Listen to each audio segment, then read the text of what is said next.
Brian Daigle. He's in no mood for laughing, no mood for jokes today. No smile. Oh, no, nothing to smile about. Tottenham Hotspur are the joke. That's the joke. Tottenham Hotspur are the joke. Let's unravel the bullshit production that is Tottenham Hotspur, shall we? Amazing how before this game kicked off, oh, Leicester are so poor, they've lost the last 7, we're easily going to win, we can't lose to them, we're so shit, they're so shit, we're going to beat them. They beat us, and then all of a sudden, yeah, but we've got an injury team. Injuries. It was amazing how injuries didn't happen before in the pre-match. Oh, Leicester are shit. Leicester have lost 7 games in a row. Leicester are definitely going down.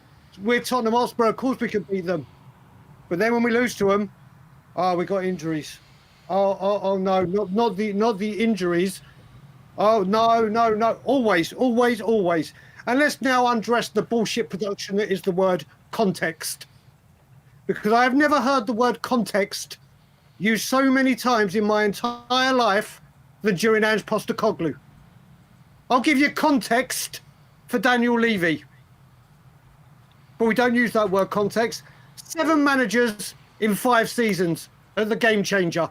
8 if you want to count Mason twice. Window after window of fucking up managers and not bringing in players in. But let's not use the word context. 24 years of the same thing happening. But let's not talk about context. We want to talk about this January transfer window. The business have signed the Paris Korean Coffee and Bakery.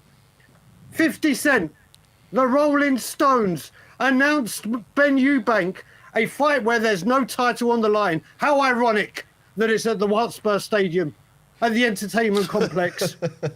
How ironic that that's I don't know whether to laugh or cry. He's true. With the football club, Kinski.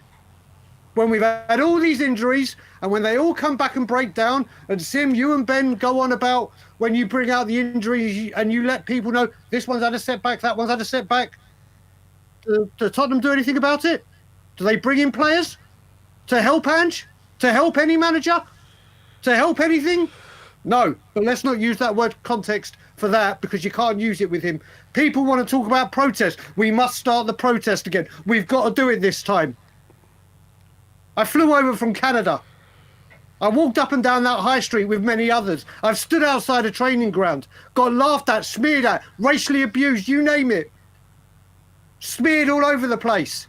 Pathetic, negative. How's all this positivity doing, people?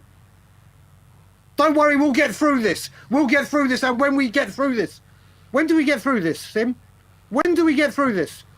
When everyone thinks the players come back and they're all going to be bang, 100% fit, raring to go, at top of their game, not break down and be indestructible. Doesn't happen. Doesn't happen. After Newcastle 6-1, I came on and went mad. After we lost to Bournemouth this season, I came on and said, I don't think I've ever felt so low since that Newcastle game. And where have we gone since then, from then to Bournemouth? I crave those Bournemouth days back. What has happened since Bournemouth? What has this football club done to support a manager who has got to go, by the way? Got to fucking get out of this club. Got to. But the amount of time I hear this word context used for Ange Postecoglou and nothing else at this football club. Did anyone use the word context for Antonio Conte when a friend of his died? 3 people died in his close friend network and he went into hospital. Yep. Was the word context used then? You had to have Was surgery. the word context used when Daniel Levy and everyone came for me and others when he gave the war chest of £150 million and we didn't even spend all that? We got to get top 4 to get the big players. Now we can't even get players. But let's all sit here, like I said at the beginning, and go, yep, we should beat Leicester. They're shit. They're crap. They've lost 7 games, but then as soon as we lose, oh yeah, but the players are injured and knackered. Injured and knackered. But it was fine to mock Leicester before. We're the joke, Simeon. We're the joke. The fucking owner is I'm going to choose my words carefully here, is a wanker. Land, what the hell do you do? And you don't help yourself. recruitment team go, and all these fans that want to go, I'm negative. And that I pray for us to lose. Do you think this comes from happiness? Do you think this comes because I'm deliriously happy that Levy is fucking over this football club? No, I'm not. I demand better. I demand this football club resemble what they're doing off the pitch. I demand that this football club use the money that they say this stadium will generate to bring in the better players. I demand that there is a football person on that board that can shut Cullen up and all the other board members. I demand that this football club is treated like a football club, not some toy and entertainment complex. But we'll go, don't worry, we have to wait. When our players come back, we'll mystically be okay. Everything will be fine. But we'll just hurtle down. Managers have lost their job for less.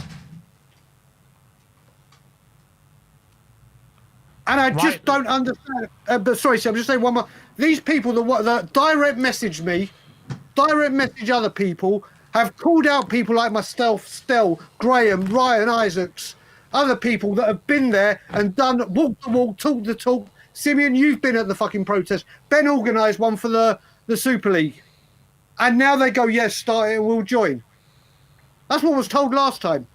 But I will say, for once, well done to every single home fan in that stadium that shouted that bloody man's name out loud, proud and constantly, because this is now beyond a joke. Stop swallowing the bullshit he is feeding you. Stop paying for food in that ground. Stop paying for beer in that ground. Go and support local businesses. Stop spending money in that club shop.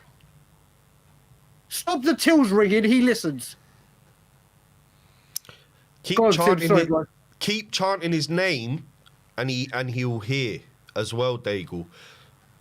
I heard the chants were very, very loud today. They had a banner which they tried to take down. The banner was there. Yeah. We need to apply full pressure on Levy and the board. What they've done to our club is unacceptable. Full stop.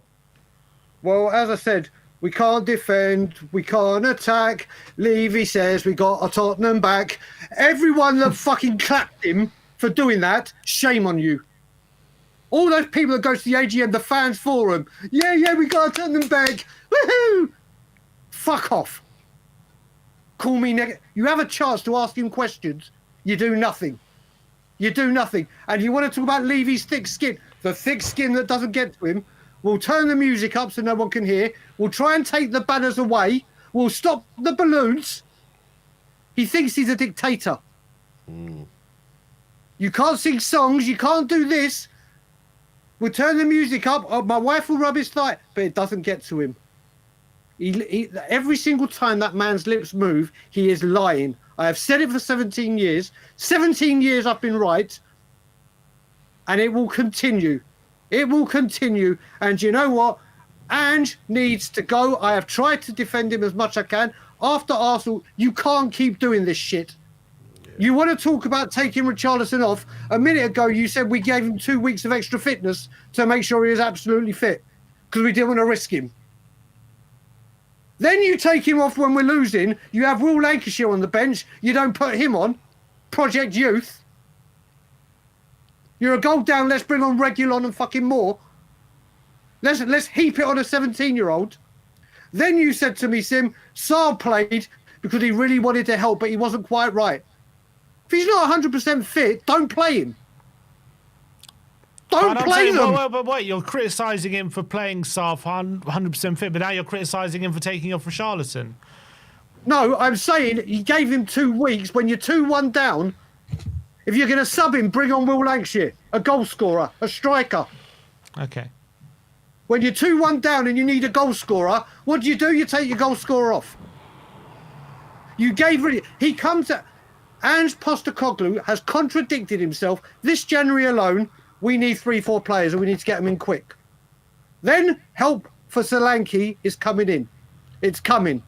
When asked, is that Richarlison and someone else? Both. Well, the both didn't happen. Then it was, I don't think anyone's coming in. Now it's if we don't on the 25th, if we don't get anyone, we're playing with fire. We're keeping Richarlison fit and he's been ready for 2 weeks, but we're making sure he's extra fit. Then you take him off and don't put a striker on, but you need a goal. Listen, he needs to go. And do you know what? I've always said, I want Thomas Frank to be my next manager. But do you know what? If I'm going to show my age now, if anyone has seen the movie Brewster's Millions, and there's a bit where he's trying to get rid of all of his money and he goes into politics and he says, vote for none of the above. I don't want another manager to walk into this football club. Let Mason do it. Let whoever comes, we screw over. In 18 months, we'll be right back here. Didn't get his players, his patience. Give it time. It's a project, yada, yada, yada. This is the last chance saloon. We'll fuck him over. We'll be right back here having the same discussion. I hope every single manager in the world, once we get rid of Ange, turns us down. I hope no manager says, you know what, I'm not coming to Tottenham. Well, even if we get relegated. Don't give a fuck. So why not just keep Ange then, if that's your opinion? Why not just keep Ange if that's your opinion? Because look what he's doing. Mate, the worst thing is people keep talking about if we get relegated, Levy will sell. Are you mad? Half the value of the club gets wiped off. He's going nowhere. He won't sell for 4 billion. Why is he going to sell for 2? And make a loss. It doesn't matter who comes at this club. It is rancid. It is rotten. And no matter what happens, I'll give you another reference. The Lion King. Do you remember at the end of The Lion King, the Disney movie, when Scar and Simba have to fight together, and the whole fucking jungle is dying? Mm-hmm. Well, that's Tottenham Hotspur right now. Until Simba beats fucking Scar and taps on the fucking Tottenham Hotspur, I'm the new owner, then the green grass will come. Then the shoots of hope will come. Then the optimism, the desire, the belief will come. There is no football club here. Are we lifting up a cub? I'll lift Levy off the fucking sky.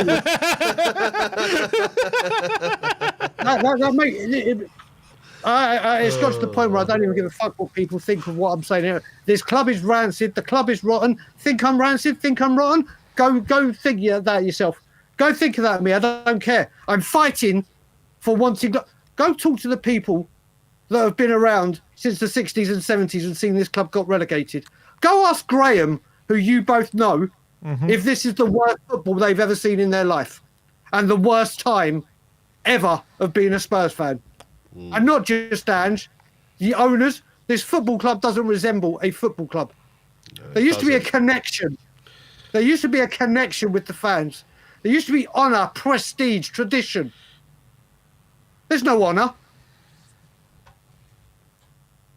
The money that we generate from these fucking concerts and events don't go into the club to get better players. It goes in to get better talent and better celebrities and bigger fights and bigger artists. And hotels. Don't forget the hotels, there you go. Oh, the wonderful hotel, mate.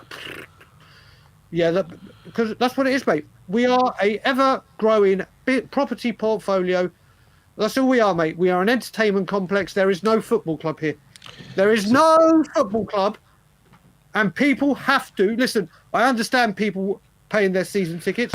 Do not buy a fucking thing in there. Do not, after losing 2-1 to Leicester, go and drink some pints in there and start singing Spurs songs. But then you're inside the stadium screaming, Levy out. I've never seen such stupidity in my life. But like I said at the very beginning of this sim, everyone predicting Leicester will beat Leicester because they're crap. They're going down. Rude hasn't got a clue. They've had 7 defeats on the bounce. Spurs are going to win 3-1, 2-1, yada yada yada. Spurs lose. Oh yeah, but look at our injuries and the players ran around a lot. People think we're better than we are. We're not. Yeah. We're not. And you think people like Kulusevski are going to want to stay at this football club? You think Romero is going to want to stay at this football club. And guess what? When we sell them, do you reckon that money's going to get reinvested wisely? All right, Ryan. Appreciate your time as always, mate. It's an emotional time at the moment at this football club. Let's just hope there is some sort of let up to the darkness.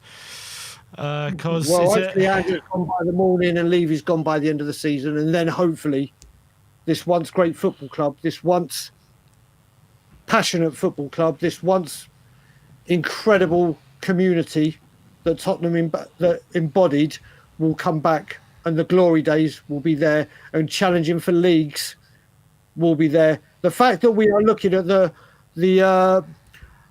Crystal Palace Brentford game to making sure to see how close we are to them in 12th. Well done, well done. 1 point behind Everton, 16 behind Bournemouth. We're going good places, mate. Good. We just got to ride it through. Guys, listen, I'll let you get everyone else on. Levy out.